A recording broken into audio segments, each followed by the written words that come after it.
Hildegard of Bingen was 3 years old when she had her first vision. Although she was too young to process what she was seeing, and by the time she was 5, she realized that what she saw was not normal, not what everyone saw. She was also chronically ill, living most days with various degrees of pain and disability. So between her infirmity and the fact that she refused to keep her visions to herself, her parents figured that her prospects for marriage were pretty low. And so they did what a devout family with 10 children in Germany in the 1100s did. They sent 8-year-old Hildegard to a convent. There she learned to read and write in both German and Latin. She would eventually create her own language for among her followers.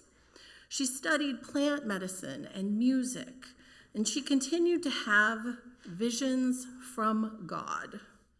Now, being enclosed in the convent, she could only share them with her closest confidant and her priest confessor. The visions themselves were her main theological teacher.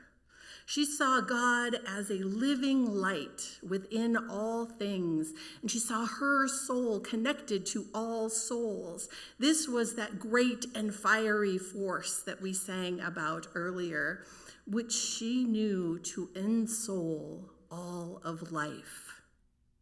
Very universalist, yes. As she followed her visions and lived her truth, she accomplished more than any woman of the time could have expected. She defied all limitations. She was not educated in biblical scholarship or rhetoric, and yet she was elected spiritual leader of her community. She taught medicine. She composed music for liturgy and for teaching, wrote more surviving chants than any other composer of the Middle Ages, writing both the music and the lyrics. She thrived in that convent setting, and there her health was as good as it ever got. And then, in her early 40s, God told Hildegard to write down and share her visions, those same visions that had been a source of humiliation to her when she was a child, those visions that gave her interpretations of the scriptures while medieval women were banned from interpreting scripture.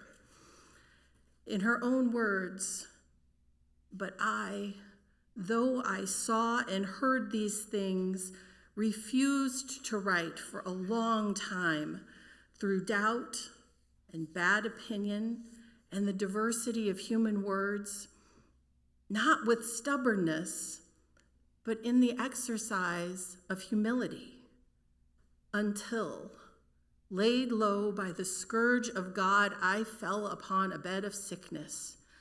Then, compelled at last by my illnesses, I set my hand to the writing.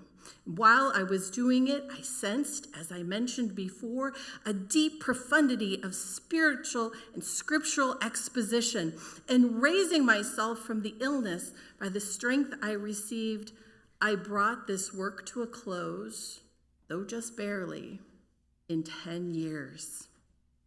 And I spoke and wrote these things not by the invention of my heart or that of any other person, but as by the secret mysteries of God. I heard and received them in the heavenly places, and again I heard a voice from heaven saying to me, 'Cry out, therefore, and write thus.'" Hildegard would go on to write 3 huge volumes, sharing her visions and their theological interpretations. She conducted 4 preaching tours throughout Germany, despite bans on women interpreting the scripture. Quite often, she spoke against the corruption of the church. She maintained personal correspondence with many church leaders, including 2 popes. She has now been named a doctor of the church, and many consider her a saint. Oh, to have the certainty of a medieval mystic. Hildegard knew in her bones that she was doing the will of God, and her body confirmed it. So how then are we to find our inner teachers? We can look to many of the world's teachers for inspiration. We can lean into our shared values. In her book, The Way of Integrity, author Martha Beck suggests that we each have an inner teacher, that still small voice inside, by which, when we pause, when we listen, we can discern how to live out our wholeness, how to be our authentic, genuine selves. She lists some of the many names that this inner teacher has been called across the world's religions and throughout time. In this book, I've referred to your inner teacher primarily as your integrity, she writes. But I've also used the terms true self, true nature, essential self. Labels from other writers include the no self, absolute awareness, Buddha nature, Christ consciousness, enlightened mind, the non-being, the I am, the absolute, the universe, fundamental consciousness, and many more. In other words, for Beck and for Hildegard, integrity is a mystical experience. It's an inner knowing, an experience of truth with a capital T. And she describes the sensation as remembering a knowing. Our bodies relax. Our minds have an aha moment. Our hearts open, and our spirits experience freedom. Diane read the description from Victoria Safford just a few moments ago. Here is where I began to look with my own eyes and listen with my ears and sing with my own song, shaky as it is. Here is where, as if by a surgeon's knife, my heart was opened up, and here, and here, and here, and here, these are the landmarks of conversion. This conversion that Reverend Safford speaks of is not that of subscribing to any particular creed or teaching, but rather to her own integrity, to living into her authentic, genuine self. Martha Beck offers an exercise to allow us to experience what the sensation of truth, capital T, or integrity feels like for each of us. So I hope you're willing to try it with me now. Get comfortable in your seats. Settle in. You may wish to close your eyes. Just check in with your body, from the top of your head all the way down. Where do you feel tense? Go ahead and breathe into those spaces. No need to change anything, just notice your current embodied state. And now, as I speak repeatedly this carefully chosen phrase, notice what you feel, experience in your body, mind, and heart. I deserve to live in peace. I deserve to live in peace. I deserve to live in peace. I deserve to live in peace. Your sensations are different than the person sitting next to you. They're different than mine. But when we hear the truth, our body, mind, heart, spirit responds. I deserve to live in peace. I deserve to live in peace.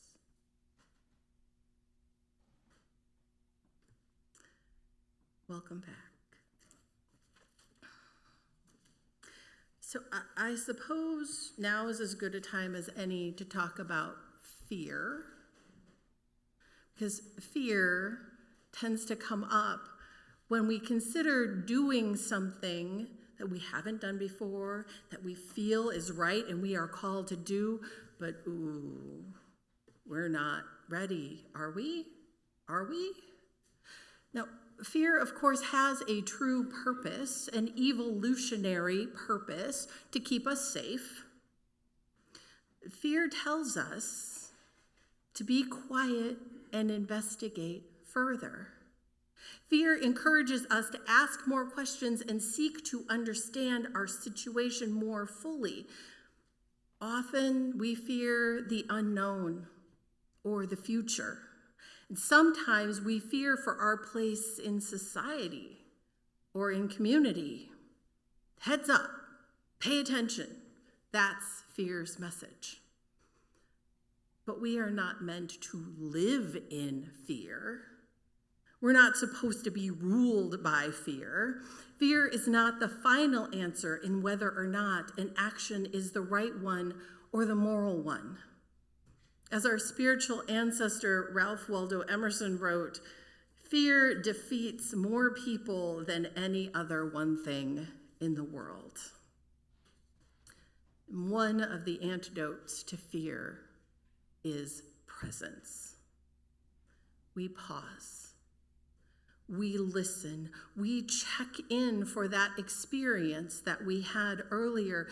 Rather, fear may point to our need to be brave. Checking in is not a guarantee that the fear will go away. So resilience is our ability to withstand or recover from difficulties. It's toughness, it's grit. We can build ourselves a resilience toolkit, right? You were talking just earlier about all the ways we get prepared so that we can be ready in an emergency. Well, a resilience toolkit is another part of that preparedness. We can build ourselves this toolkit by crafting lives that contain what truly sustains us and trimming out that which does not. We can explore how to be efficient with our time and energy, including building in enough rest and joy and play. But we add integrity to our toolkit because we do not know what we will be asked to do or not do, what we will be commanded to do or not do in the coming months and years. I will remind you, hiding Jews during the Holocaust was illegal. The Underground Railroad was illegal. Riding in the front of a segregated bus was illegal. Legality is not the equivalent of morality. Lists or guidelines or practices from any of the world's spiritual traditions are a start, but they are not sufficient to guide us in our decision making. And like yet another of our spiritual ancestors, Henry David Thoreau, we may be tasked with deciding whether or not to comply with some of these requests. Will we acquiesce to injustice or practice civil disobedience? To what will we say yes because our yes is living into our values? To what will we say no for those same reasons? What will those yeses and nos look like for each of us? Opinions about the answers to these questions will be many and varied because we will not all have the same answers. We will each need to tap into our inner teacher to discern our own way forward. To return to Reverend Safford's map of her ever-evolving spirit, this is the place where I said no, more loudly than I thought I ever could, and everyone stared, but I said no loudly anyway because I knew it must be said. For the next 6 months, every day will be longer than the last. More light will pour into the world each day, regardless of what humans do.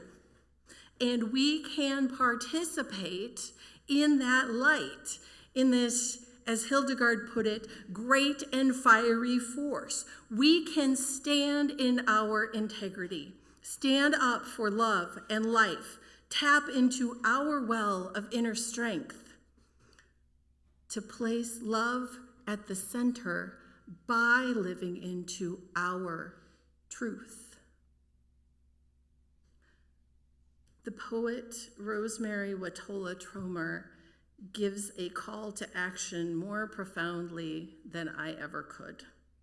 So I will close with her words today. So I can't save the world. I can't save even myself. Can't wrap my arms around every frightened child. Can't foster peace among nations. Can't bring love to all who feel unloved. So I practice opening my heart right here in this room and being gentle with my insufficiency. I practice walking down the street heart first. And if it is insufficient to share love, I will practice loving anyway. I want to converse about truth, about trust. I want to invite compassion into every interaction. One willing heart can't stop a war. One willing heart can't feed all the hungry. And sometimes, daunted by a task too big, I tell myself, what's the use of trying? But today, the invitation is clear. To be open, to open my heart, to be ridiculously courageous in love. To open the heart like a lilac in May, knowing that freeze is possible and opening anyway. To take love seriously, to give love wildly, to race up to the world as if I were a puppy, adoring and unjaded, stumbling in my own exuberance. To feel the shock of indifference, of anger, of cruelty, of fear, and stay open. To love as if it matters, as if the world depends on it. Visit us at UUSG.org.